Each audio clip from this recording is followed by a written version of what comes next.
Welcome to Hood Champion Boxing and Sports. In boxing, you find a way to win or you find a way to lose.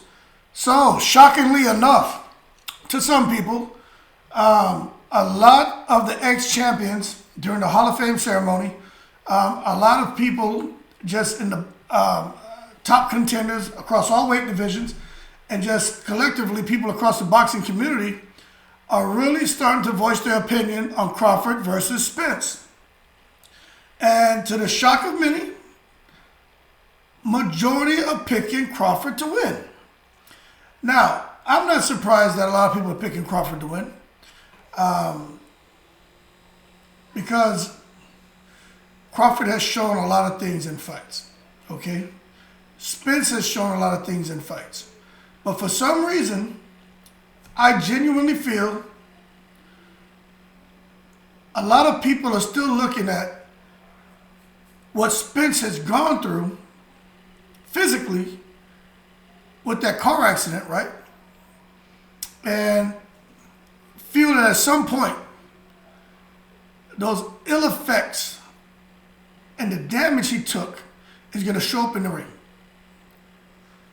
I don't agree with that philosophy, but many people feel like at some point it's going to show up, and that for some reason, when he gets into with Crawford, he's going to take damage, and then we're going to see that Spence won't be able to weather the Crawford storm. Now, that to me, I don't agree with. I can understand how someone thinks that, but I don't agree. Because Spence has shown that the accident, the retina, whatever psychological effects, spiritual, emotional, physical, whatever, he's shown that whatever may have been there is gone. Okay? So you don't come in a fight with a guy like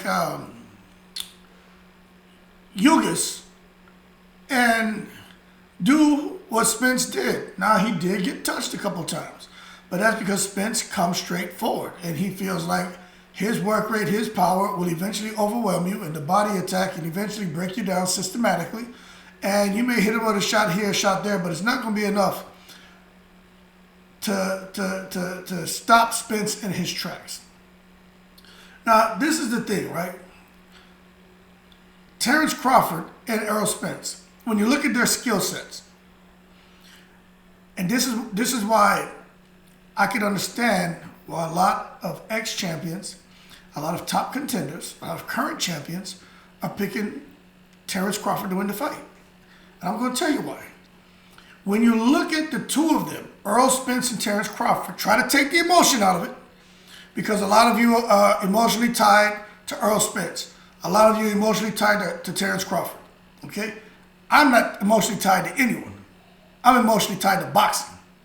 But when you look at it, Errol Spence and what he can do in the ring, what he's shown that he can do in the ring, not what he says he can do, right? Drink some water. What he's shown that he can do. Take a little sip. But then you look at Terrence Crawford. Well, what he's done in the ring and what he's shown he can do, okay? What is it that Errol Spence has done that Terrence Crawford can't do? Errol Spence, body attack. Terrence Crawford can do it. He's shown that he can do it. Errol Spence can walk you down. Terrence Crawford can do it. He's shown he can do it. Errol Spence can be physical in a fight. Maybe more physical than Bud, but we're not talking about who does more or less in these areas. We're just saying who has shown it in the ring. Terrence Crawford has shown he can be physical in a fight. Okay? Handles adversity well. We've seen them both, in certain instances, have to dig down deep and find a way to win. Okay, so that's it across the board. We've seen that. Now, you can say, oh, when have we seen Terrence Crawford show his ability to find a way to win? I'd say, okay, let's just forget when he fought Gamboa, let's just look at that Benavidez fight. You can say what you want. Benavidez was giving Bud the business. Look at when he fought that guy, Cavassilasco. I keep butchering that. That's why I say the guy last name K. He was having a tough time with that guy. Found a way to win. Errol Spence. When did he have to dig down deep, make adjustments, and come out on top? We've seen him dig down. We've seen him meet fire with fire and outgun opponents, like Sean Porter. He got clipped early in his career, but he was dogging. He was winning that fight. But this is the one discernment between the two. I just talked about Terrence Crawford being able to make adjustments, figure people out, being in adverse situations, and start to collect that data. And then you can see him start to make those tweaks. And all of a sudden, now Terrence Crawford is dominating and just beating people down and stopping them. We have not seen Errol Spence make those kind of adjustments in a fight. Errol Spence, we know he can box. He boxed with that. Oh, and the other. So I'm gonna come back to this one. We've seen him box. We know he can box.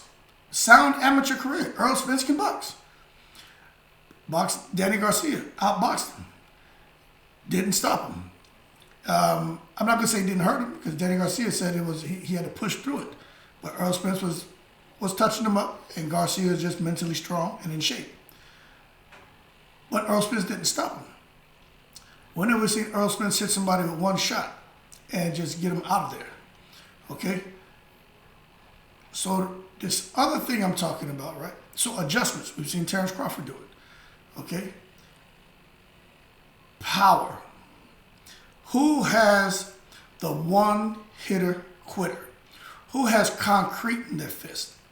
Now, they both hit hard, but there's a difference between someone who hits hard and someone who can knock you out with one shot. Okay?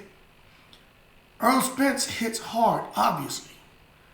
Terrence Crawford has the kind of hands that can knock you out with one shot. You say, oh, no, he doesn't. Yes, he does. We just talked about when he fought Benavidez. Look at what happened when he got in there. Terrence Crawford got in there with Kell Brook, knocked him out with a jab. You know, look at what the hell he did to Amir Khan. Now, we can say Amir Khan doesn't have a chin. Look at what he did to Yuriorkis Gamboa. So then we talk, and just anyone else. There was that one guy, man, big mouth from, I think, Philly. Hank Lundy just murdered him. Okay? So Terrence Crawford, and even what he did to the guy, last name with a K, when he turns up the heat, guys can't weather that storm. Now, and I'm not talking about turning up the heat and somebody going, 10, 11 rounds. Now, when he turns up that heat, he can get you out of there within that round. Now, Errol Spence, on the other hand, he just keeps chopping you down. He doesn't have the one-punch power. I don't think so. I think he has the ability to hurt you, but not one punch and knock you out cold. I just don't think so. You can talk about, I think the guy's name was Bondo, whatever the hell his name was. Errol Spence got him out of there later in the fight, but it was a nice, clean shot. Caught him and got him out of there. But I have to give the edge and power to Terrence Crawford. Now, making adjustments, downloading data, figuring opponents out, and then once they do that, you see him just, take off on them. We've seen Terrence Crawford do that over and over and over. We haven't seen Errol Spence do that. And I'm trying to be fair. I'm trying to think of a fight where Errol Spence was downloading data, trying to figure someone out, and then just totally turn the fight around and make it one-sided. So, he talking about Algeria. He's talking about old damn Garcia, Mikey. Talking about Danny Garcia. Errol Spence was just doing what he does. Work rate, top, bottom. What's up with him and Sean Porter? Errol Spence was catching his ass in that fight. But he pulled through. He outworked Sean Porter. And it was a close fight. If it wasn't for that knockdown, who knows what the decision would have been. But they were both working very hard. So again, it's kind of hard for me to pull off the top of my head. And I watched all of Errol Spence's fights, a fight where we've seen Errol Spence had to figure things out and really get across the finish line or get the guy out of there. Now, some of you can say, well, he hasn't had to do it because he's been so he's just dominated opponents. Yeah, but against a guy like Terrence Crawford,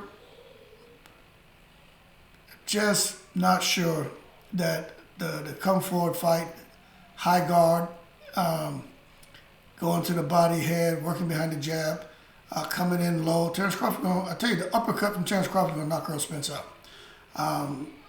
Even if Errol Spence is able to get him on the ropes, it won't be there long. When have you seen somebody put Terrence Crawford on the ropes?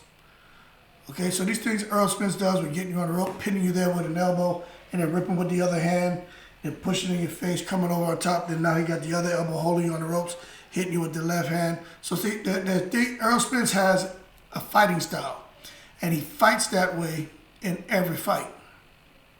But I'm not seeing that Errol Spence being able to do those things, that going forward, even when he fights back, when he comes back fighting back, Errol Spence gets caught when he goes backwards. Errol Spence doesn't fight well moving back, and that is going to be to his downfall with a guy like Terrence Crawford, who can fight going forward, fight going back, step out on angles and catch you with, counter you with shots. He can counter you going back and knock you out. Okay, so Terrence Crawford has so many layers to his fight game. And this is why people are siding with Terrence Crawford to win the fight.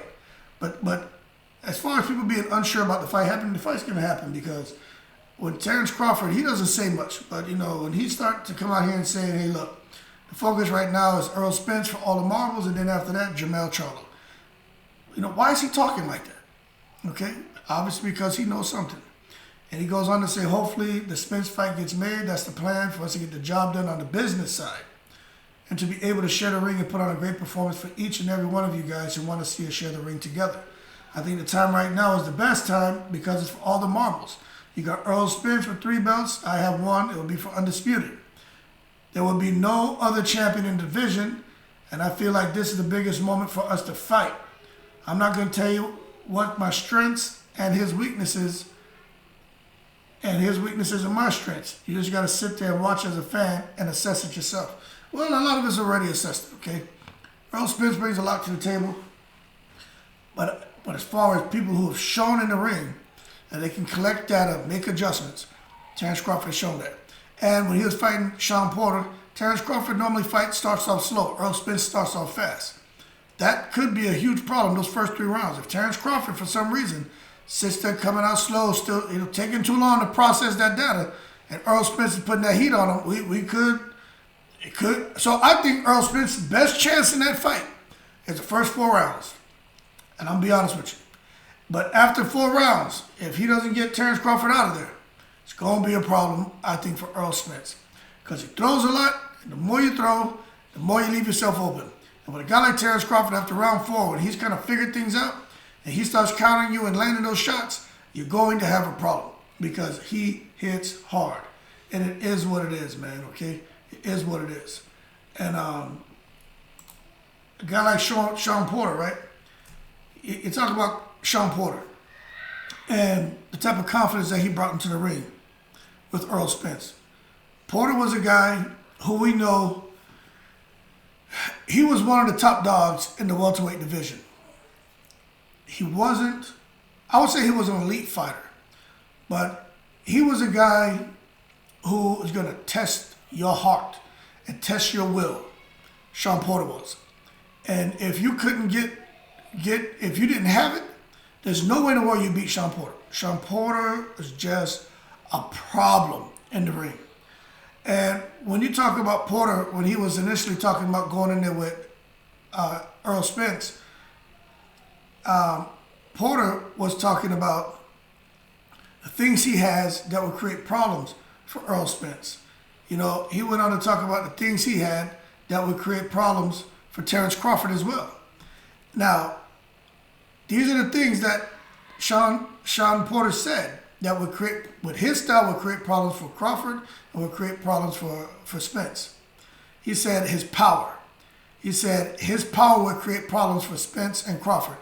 We know how the fights ended up. It looked like it created some problems for Spence. Looked like his work rate created some problems for Crawford, and some of his power too, maybe. But we know what ended up happening in those fights. He got knocked out by Crawford and Spence. They went to the decision. He talked about being able to get low, get to the body, his head movements, head shots up and down. He did a lot of that with Errol Spence. He tried to do that with Terrence Crawford. He had some success. He was winning the fight, a lot of people's scorecards. But ultimately, once Terrence Crawford's corner told him, you're losing the fight, you need to do something. He went out there the next round and stopped him. Okay? But then again, Sean Porter talked about his confidence, talked about his skills, the preparation, everything that he does that would guarantee a victory against both of those guys. And when he went in there with Spence, if it wasn't for that knockdown, because he got greedy and he ate something.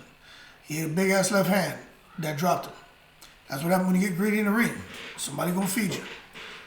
When he went in there with Terrence Crawford, I think it's a similar situation, but Terrence Crawford, it was more not getting caught on the exchange. Terrence Crawford started figuring him out and letting his hands go.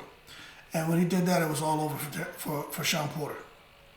So you can say, well, Crawford getting him out of there is just a result of all the tough fights Porter has. That's a fair argument, okay? But as long as you don't say that's the only reason why. No, that's not. But maybe that has something to do with it, okay? You can't be a baby forever.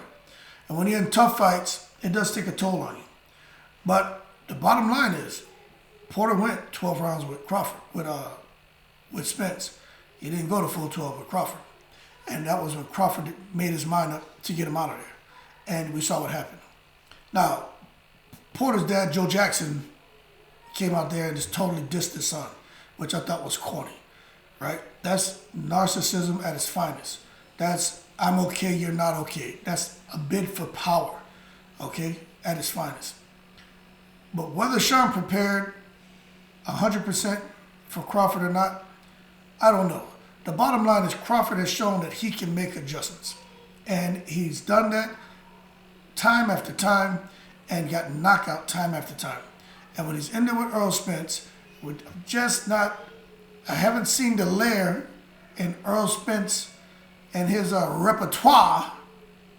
Haven't seen that layer where he can collect that and make adjustments and get back into the fight the way he needs to. And against a guy like Terrence Crawford, where Spence just likes to kind of come forward and bully you, I just don't think that's going to be enough, okay?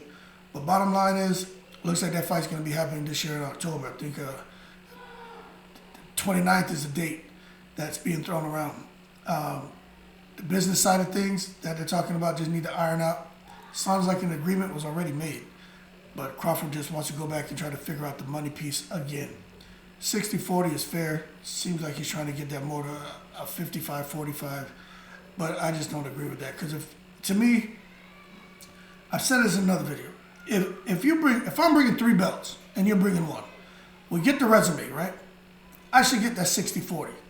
In the next fight, maybe I get 55-45, but it's got to be the person with the most on their resume, the most like belts.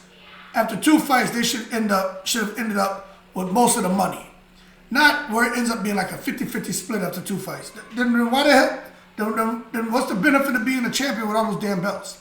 Now, after 3 fights or whatever, if I win 1 and you win 1, and then we go to a rematch, then we can have a kind of split to where everything kind of evens out. But the first 2 fights, to me, the person with the most belts should end up with the most money after the first 2 fights. After the 3rd fight, whatever. And I get what Terrence Crawford brings to the table. So although I'm picking him to what Crawford brings to the table, although I'm picking him to beat Errol Spence, I still think Errol Spence deserves the lion's share. But, who am I? You know what I'm saying? But I'm going to leave it as that. But Errol Spence and Crawford, people, they're going to get it. They're going to get it on. And I really think there's a lot of discussions about what's going on with the undisputed matchup with Fury. With this unification with AJ, with what's his name, Usyk, Fury coming back if they're going to try to do it later this year for fight for the Undisputed. I think they're looking at Clarissa Shields and Savannah Marshall in that Undisputed distinction. I think there's a lot of things being taken into consideration to pinpoint the right date and to figure out the pay-per-view price point and everything else, because there's a lot going on between July, August, September, October. There's a lot going on. And, they just have to, stars have to line up, man. So hopefully they can make it happen, because the world awaits, okay? Just like with De La Hoya and I think Mayweather's going to fight. The world awaits. And with this, the world awaits again. So we'll see we'll see how the cards fall, but I just think Crawford can make the adjustments. He's shown that he can do that in fights and come back and totally dominate. And I just think in there with Errol Spence, after those first 4 rounds, Errol Spence, in my opinion, doesn't stand a chance. But the first 4 rounds could be detrimental to Crawford if he's in there, man, trying to, figure out what the hell's going on. Because Errol Spence is coming in there bullish. When any fight he comes in bullish. Now, something else we can see is Errol Spence may try to change his style up and, come in there and try to box it. Who knows what he's going to do? But he can't come in there trying to box Crawford. That's not going to work. You got to treat Crawford like McDonough treated Mayweather. You got to come in there and go at him and be rough and not give him a chance to breathe, which Errol Spence can do. But we'll see if that works and if he does that. But, again, I'm going to leave it as that. I've talked enough. Thanks for watching the video. Please like and subscribe if you enjoyed it. If you enjoyed the channel, please make sure you subscribe. I really appreciate it. Thanks for all your support. Shout out to the veterans. And as always, I'm in the breeze.